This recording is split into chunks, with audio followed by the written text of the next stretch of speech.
agree with that part of it because I thought, that it wasn't going to be good for us in the end. I thought it was going to backfire. But on the other hand, in the end, it didn't help the movie, but it helped everybody else. I mean, I ended up on the cover of Time magazine. I'm not sure that that's a good reason to end up on the cover of Time magazine, but it was supposed to be a breakthrough movie for me. And it didn't turn out to be breakthrough in quite the same way as I intended it to. Oh, God.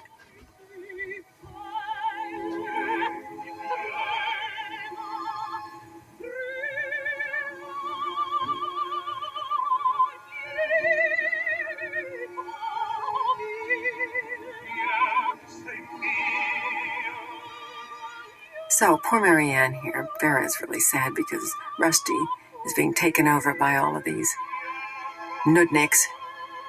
They're all nuttier than fruit owls. Oh.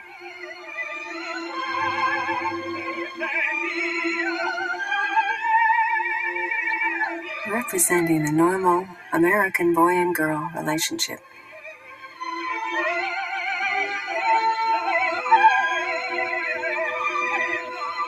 And I guess Myra likes that. Seems so here.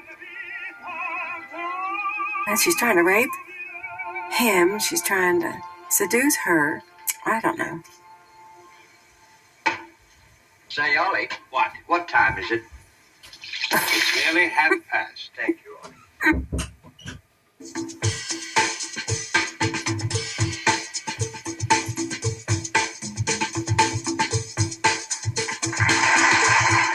Oh, this is Mae's big musical number. I mean, she pretty much had carte blanche here on this, her participation in the movie. But after all, she wrote all those famous Paramount comedies that were so successful at the time, so they just turned it over to her. Presenting to you the world-famous recording star, Miss Letitia Van Allen and the Van Allen Dancers. You gotta taste all the fruit. You gotta drink all the wine. Hell, jail wouldn't be so bad if it wasn't for all those faggots. There's always some fruit after you. That shouldn't bother you, Rusty. Well, the whole idea She makes me want hopes. to puke. A man should act like a man. Know what I mean? How should a man act? Don't leave a thing to chance. He should ball chicks, that's how. Don't fill your cup. There are endless. See, I like the way that every time they say bald chicks, a guy should bald chicks, that they make a joke out of it, because obviously that's not the philosophy of this film. Bananas. What is normal? Well, it's what everyone does. I mean, it's what the majority of society does most. And then they have Farrah acting like an airhead there, because that's not how she really is in real life. I mean, she's far from it. Make every point while you pace every journey on the road. You gotta taste all the fruit. Oh, you have to taste all the fruit. Have to have a little of this, a little of that. Can't imagine what she's insinuating here.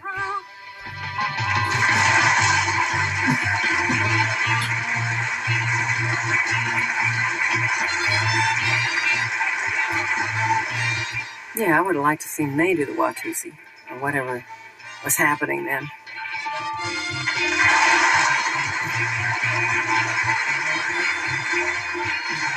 Baby, here I am, I'm a girl on the scene. I can give you what you want, but you gotta come home with me. I've got some real good loving and I've got some in store. When I get through throwing it on you, you gotta come back for more. Girls and things will come by the dozen, that ain't nothing but looks. It's the Mae rap. thing, love, and light your candle, cause baby, I'm sure how to handle. Yes, I am.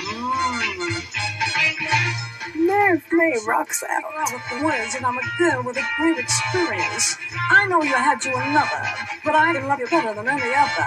Take my hand, come with me. I want to prove every word I say. I want to love you, baby. Gonna have you every day. Baby, here I am. I'm a girl on the scene. I can give you what you want, but you gotta come home with me. I've got some real good love in store. When I get You know, May never worked before 5 o'clock, and I mean 5 p.m. in the afternoon. That's how her contract read, I guess. And they used to drive her onto the set in a limo, and then she'd get out and she'd walk over to her chair. But never before 5 p.m. I'm still waiting for those days. I guess if you're a living legend. give it to me now.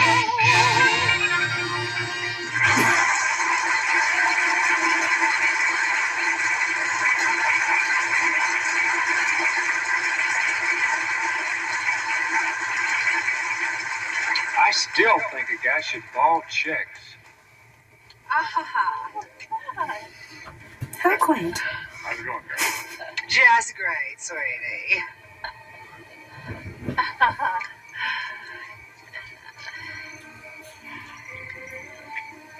Wait a minute. Can I sit? That's right, sweetie. Women his age, I guess. Aw, How's your poker game going, sweetie? I don't know if Marilyn would understand what was going on here. Huh? Then maybe she would. Who knows?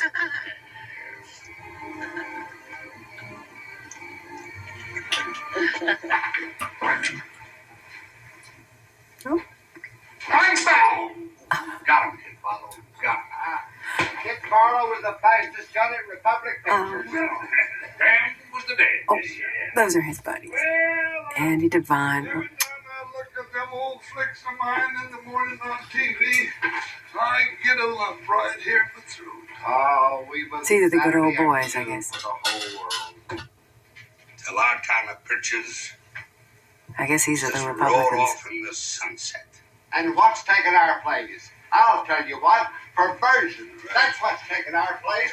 Communist perverts turning out filth. Sounds like the 6 o'clock news. Twas just a little over 100 years ago. A handful of strangers, they faced many dangers to make their country grow. It's now quite a nation, a land of inspiration, where bells of freedom ring. It's your land, it's my land, a great do or die land, where everyone can sing. America, I love you. You're like a sweetheart of mine. Okay. Anti-American sentiments. Here we go. My devotion is touching each boundary line. It's a tried and true tradition. Uh-oh. Myra's up to no good. Oh. America, I love you. Back from the poker And game. there's 100 million others. And into another masseuse. Oh, I love the hat. How was the beef teriyaki? Awful. Worse than the chow mein. What's that? Swedish massage. What do you do with it? I beat you with it. Does it hurt? Bit your ass. Something's wrong here someplace. Rusty? Well, it ain't the treasures of Sarah... What is it? Treasure of Sarah Madre? Uh-oh. She's got him in the lab. Uh-oh. Gee, it's really nice that Letitia Van Allen wants to represent Mary Ann, isn't it? Yes, very nice. About your back. I've spoken to Uncle Buck's chiropractor, and she's going to arrange a special brace. But she couldn't be here tonight, so she asked me to take an exact tracing of your spine, so that she'll know what to do. So if you'll just slip off your shirt, we'll get right to work. Oh. I wouldn't do that if I were you. She's up to no good. Oh, God. I'll tell you, I really didn't look forward to playing this scene. I was, like, so upset. Michael used to chase me around the set with this little terrible, little tiny box. And we'll measure you. Because he was threatening to have me put on a contraption for this scene, and I told him that he should get lost. Take off those atrocious cowboy boots. They'll break the scale. Oh, no, they won't. Do exactly as I tell you. You don't want me to have to tell the judge that you've been uncooperative, do you? Gosh, I do line readings like Faye Dunaway a couple of times here. Guess I'm full of hoes. Oh, well, that's all right. Oh, shameless. Now we'll need your weight. See, they actually wanted to get super graphic at this scene. And I just said, hey, are you out of your mind? 174. No way. That wasn't in the original script and it's changed 57 times. And this is the last version, okay? I mean, I thought we were going to do this whole thing more figuratively. Well, the charts. But you know, I'm a prude at heart. You can get down. The urine specimen. Oh. Urine specimen. Step behind the screen. But,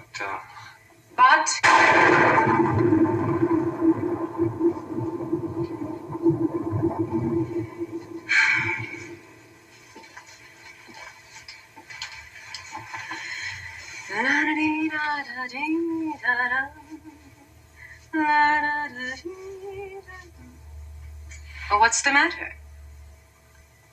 I don't know. I guess I'm, what you call peace shy. Oh, well, don't be. Just relax. We have plenty of time.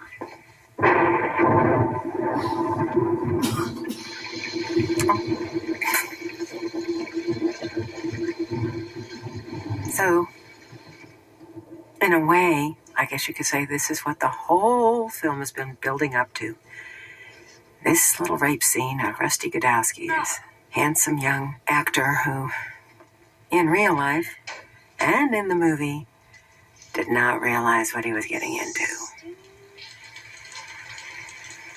Get out.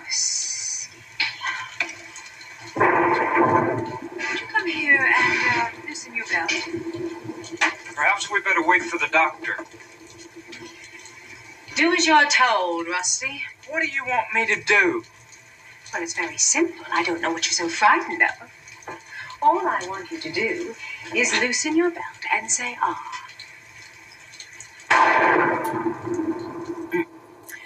The seduction of American malehood. Now, take a deep breath. Ah. Turn your head to the side and cough. Bend over the table, please. Don't do it. I tell you, don't do it. This looks like Raquel Welch, but it's really Rex Reed in drag. No! But not there. Certainly there. I don't know, Rusty. You've been showing a very suspicious reluctance. I think you have a disease you've been hiding from me. Well, no, Miss Myra. Then face down on the table. And, of course, every guy hates to go in for any kind of examination like this. I mean... Now, this is just so you open. And now they've got Myra Breckinridge doing this. Here we go. And, oh, a little flash of... What was that, anyway? Now then, bottoms up. Oh, poor Gary. Must be very still. I don't want that thermometer broken, Rusty. Did his estate give approval for that?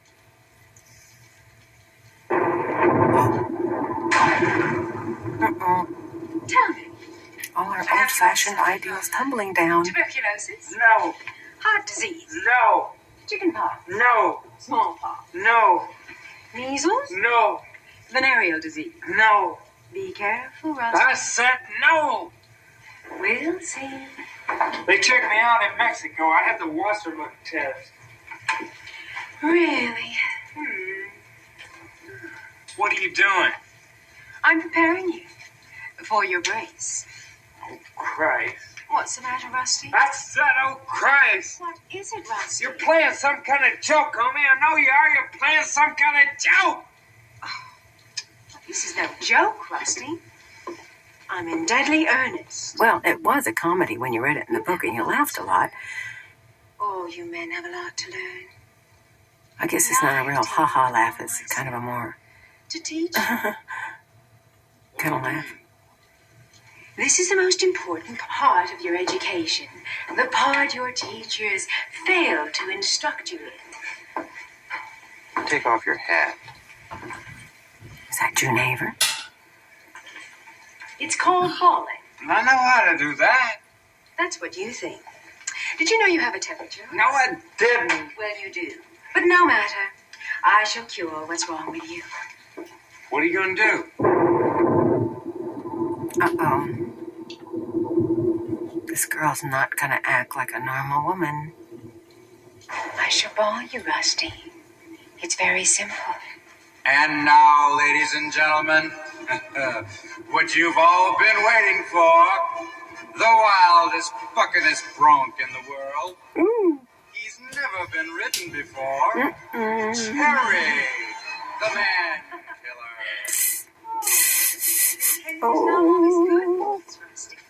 You think that being a man is such a simple Now she looks like the billboard. chicks, you said. Well, I tried to explain it to you, but you wouldn't. Wearing the American flag, no less. A practical demonstration. Oh, my God. Jesus, you'll kill me. I won't kill you, Rusty. I'll just educate you. You and the rest of America. Well, of course, they wanted to have a real shot of this thing. But there's no such But I thing said, as no way, Jose. Oh, such a killjoy. your manhood was taken by Errol Flynn and Clark Gable.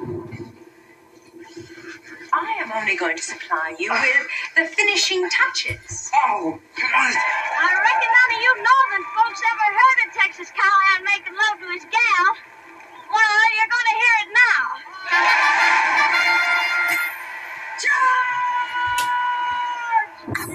Oh, dear. Certainly leaned on that one.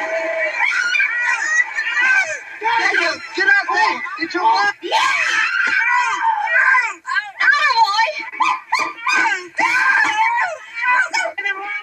Oh, my goodness. Why don't you show him how, Sergeant?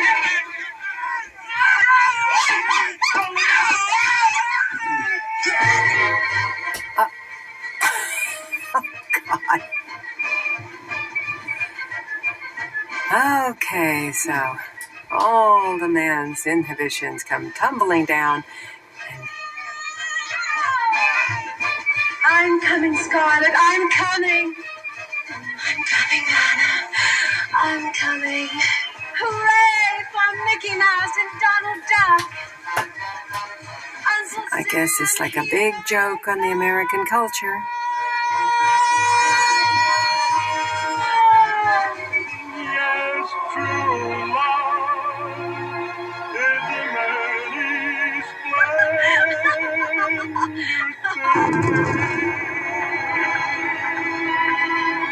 There's no question that the roles of the sexes were changing at this point, and women were becoming stronger and stronger and adopting a lot of the masculine characteristics. So I guess this was a whole book that kind of found an opening, and Gore Vidal is an incredible writer. There's only one love in a lifetime. Darling, please tell me you care. The morning after. Only one Uh-oh. All right, that was quite a ride.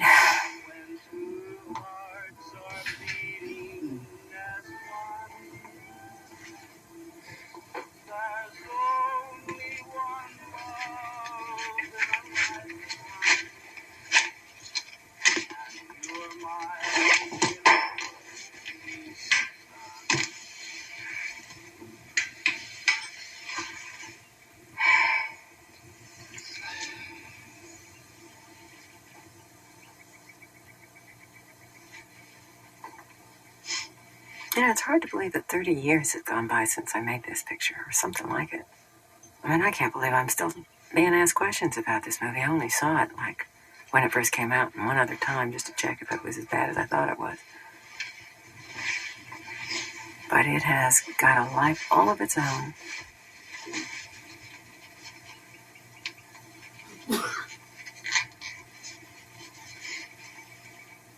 Can I go now?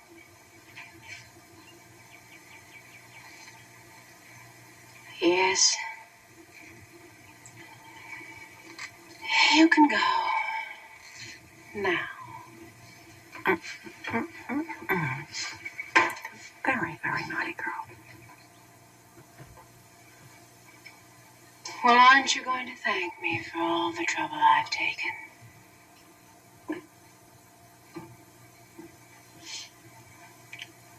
Thank you, man. The only time she behaved normal in the whole You know thing. what, Ollie? What? I feel like a mouse. Oh. We had to do it. It hurt me more than it did him. Oh.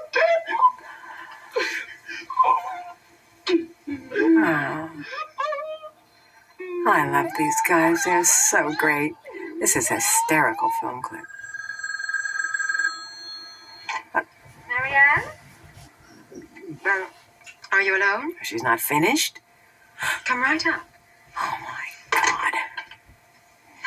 Shameless hussy. Why are you so fascinated by the girl? But having raped Rusty's manhood, I must now complete the cycle and seduce his girl. Only then will my victory be complete. Thus exuding power over both sexes, and indeed over life itself. Oh, my. Boy, she's a tough customer. What are you moping about? She's so sweet. Oh, yes. I guess she's referring to Marianne. Why, Marianne? What's the matter? Rusty's gone again. Gone? Where? Oh, no. Just don't understand. Well, let me fix you a drink. It'll soothe your nerves. Didn't he give you any explanation at all? No, nothing. It was frightening. Just that he was sick of me. Sick of women. Sick of women? He actually said that? Yes. Well, I'm certain he didn't mean sick of you. It was sick of women in general, perhaps. I don't know. Both, I guess. Men. They're all alike. But don't you worry. We'll find him. We've just got to. I may never see him again. I'm speechless. I can't believe that this is really Of course you will. happening. She's You'll like see everything will work out just fine. insatiable bitch. So worried. I just can't go back there. You don't have to. You can stay here with me. Oh, no, I couldn't. I insist. Are you sure? Absolutely. It's really no bother at all. Really, it just... Because this was before Charlie's Angels, and so you could say that Michael Sarn really was the one, or certainly one of the very first ones to pick Vera out and want to, put her in an important role. Those are men's pajamas.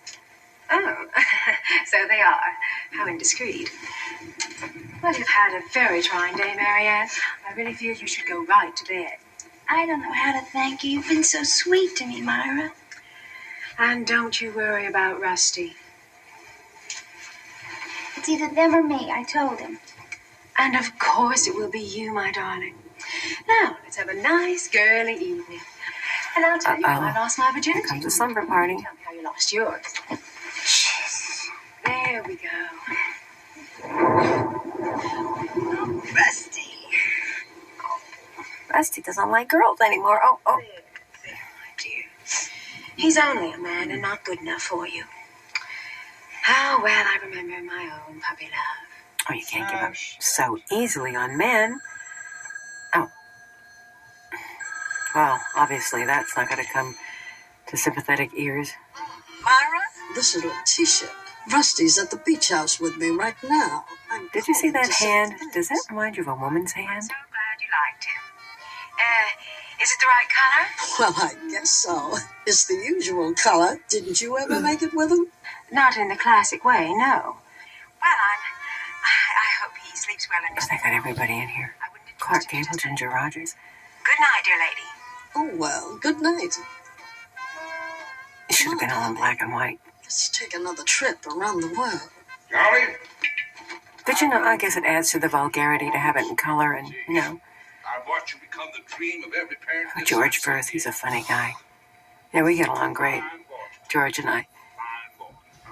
Gee, thanks. So I guess Myra Breckinridge is supposed to, Myra is really supposed to be kind of the American ball breaker, though, the way that women got to be in the 40s, where they had the run of the silver screen. It was really a woman's market then, so I guess everything was geared for these very strong female characters. Not like today. Uh-oh. I'll do my best, Uncle. What now? If my best isn't good enough, well, that's too bad. Not quite, Charlie, not quite. If your best ain't good enough, you might just well pack up and move to Milwaukee. There she is. Remember, the velvet hand and the iron glove.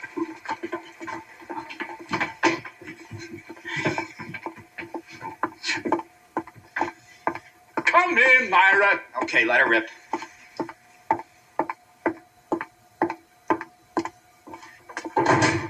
This better be good. Who's this? Looks like the Late Late Show. Myra, this is Charlie Flagler of Flagler and Flagler. I thought you two should get together and sort out the one or two little problems we've been having. Problems, Uncle Buck? I don't have any problems. All I know is that you owe me $900,000, and the price of real estate is going up every day. I think you should know, Myra, that Charlie's dad and me have been pals ever since he handled me when I had that row with the Blue Network. I guess that we value Mr. Lohner's account more than any single non-corporate account. Like Dad always says, Buck Lohner has a real reputation. For being like a straight shooter. When you two lovebirds are finished, perhaps you'll tell me what lousy, dirty trick you're up to now. No lousy tricks, Mrs. Breckinridge. She's so superior. I'd like to slap her one. Interest, which in this case is your alleged claim to like half the value of this Westwood property. Alleged? Alleged. That marriage certificate is an out-and-out phony. Oh.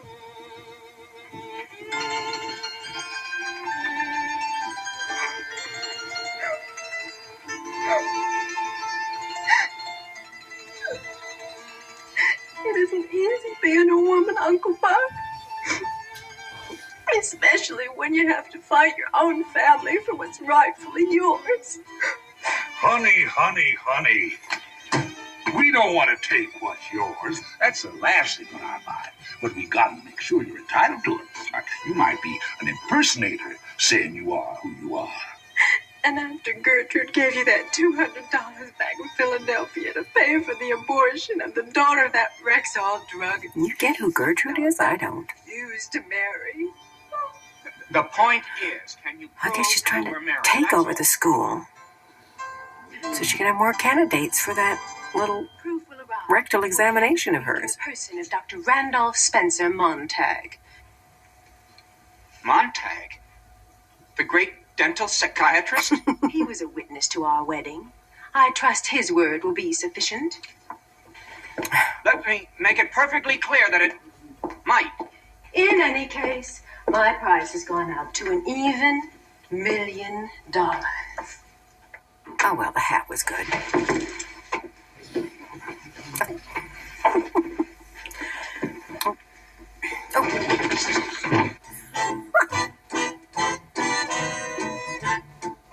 Who knows knows where this plot is going next.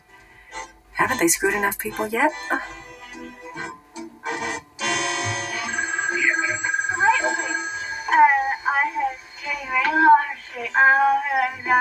The dentist, obviously.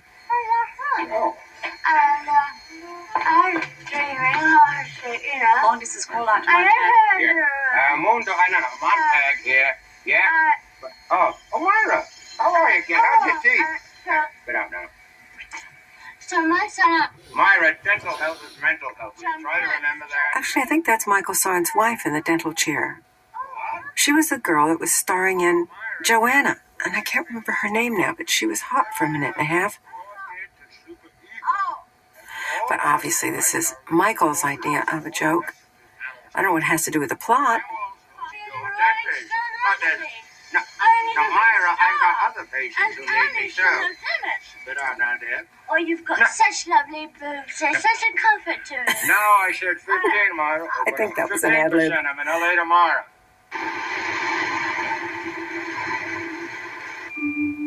Mighty kind of you, Doc, coming all this way to help our little Myra. Of course, we all mean to do right. Now what? Then cut the crap and hand over the cash. Oh, this was her. Dolores Del Rio ensemble. Such a well-known person and Nice look. Dr. Montag. Very J-Lo. Yes? New York calling Mr. Flagler. Which Mr. Flagler? Mr. Flagler Jr. Take it, June. In the bathroom, you idiot. I have to go to the bathroom. Oh, I think this is the infamous scene where she pulls her panties down. Oh, I don't want to spoil it for you. You get to the movies much, Doctor? I say, did you get to the movies much, This is Doctor? a dentist, I was wondering what psychiatrist. Pornography. That's right. He woke up on that one. In our movies. I've never seen any of your movies. I mean, our current American picture, which is loaded with smut. Smut, yes. Listen, everybody, as you all know, that was a call from our New York office. What did they say? Oh, Dad, before we get into that, I think it might be nice at this time to put everyone in the picture as to the background. Would you tell him to Shut up. Get to the point. The point is, Mrs. Breckinridge, that no record of your husband's death exists in New York I get it City. now. Okay, so those are all Myron's relatives. I forgot. Sorry, folks. I just completely forgot that that's what it was all related to. And I can't follow the dialogue because it's too much of it. Okay, so now she's got to prove that she's Myron. And how could you possibly do that? Unless... Oh, I'll admit his body was never found. That's true. He died in a car accident outside the Bank of America. Beverly Hills branch. There is not one iota of evidence that he is dead, and we are not going to pay you one single penny. Right? Randolph, I believe the moment of truth has finally arrived. Go get him. Gentlemen, I am Myron Breckinridge. Uh-oh. Uncle Buck, your fag nephew, became your niece 2 years ago in Copenhagen and is now free as a bird and happy in being the most extraordinary woman in the world. Uh-oh. And I thought I fell in love with a man. No balls there. That's the ball game. She's a she's a transsexual. She's had the whole doodah done.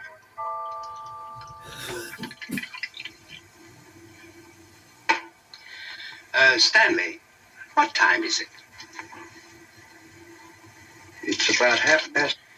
Something went wrong. Either you keep me on here, or I'll tell the world that Buck Loner's fag nephew became his niece 2 years ago in Copenhagen. I could kill him if I could get away with it. Strike that. Anyway, thank God I never slipped in the old Buck Loner special. Oh, my God. What kind of revelation was that about Buck Loner? You mean he's really kind of a latent homosexual as well? Oh, here we go. What's happening now? Myra, don't. It spoils it. Oh. All right, whatever you say, Mary.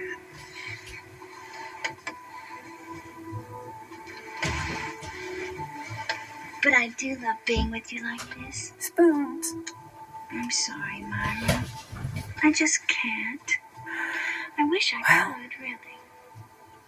This is 2 generations of sex symbols playing spoons in the bed. I know. And I really do love you as you are. I even like it when you touch me. Up to a point.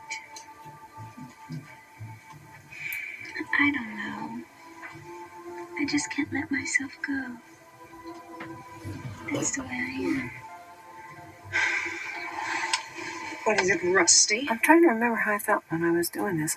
It's finished. Actually, this was probably one of the milder scenes that I did. Someone gentle. Didn't have so much dialogue. Probably relaxed. Rusty, gentle.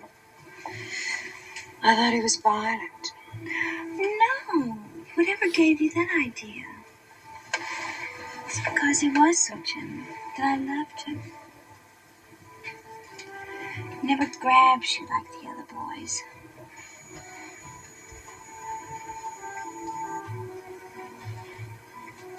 Oh, you are an angel, Myra, and I do love you. I really do. I just can't, you know?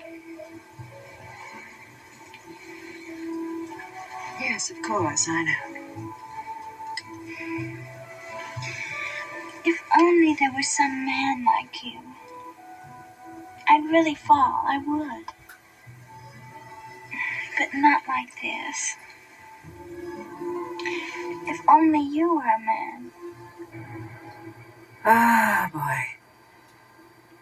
A little confused. Uh-oh. Jaywalking, watch out. Uh-oh. Somebody's going to... It's a dangerous thing, ambition.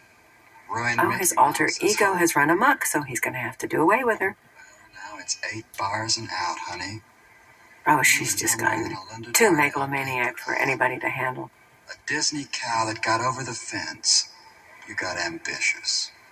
You were great in CinemaScope and Technicolor, but you can't cut it in black and white. And here we are, Century City Avenue of the Stars, and...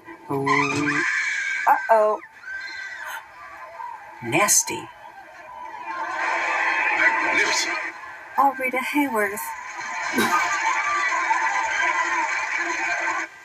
Funny.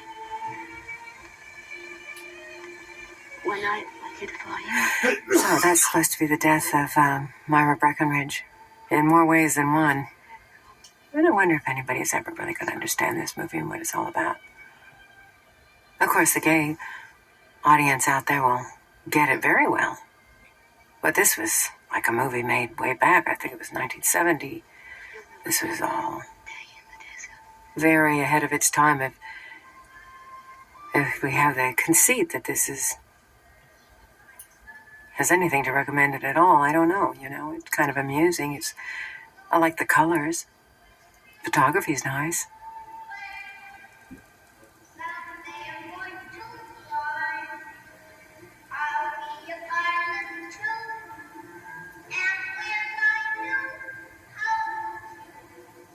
I think the movie is too disjointed to really ever be a full-on commercial success, but I do think that it will appeal to gay audiences like gangbusters. And, we're just in a different age where all of that kind of thing is just much more acceptable and in the mainstream and politically correct. So I think it might have an audience out there as a precursor of things to come from the 70s.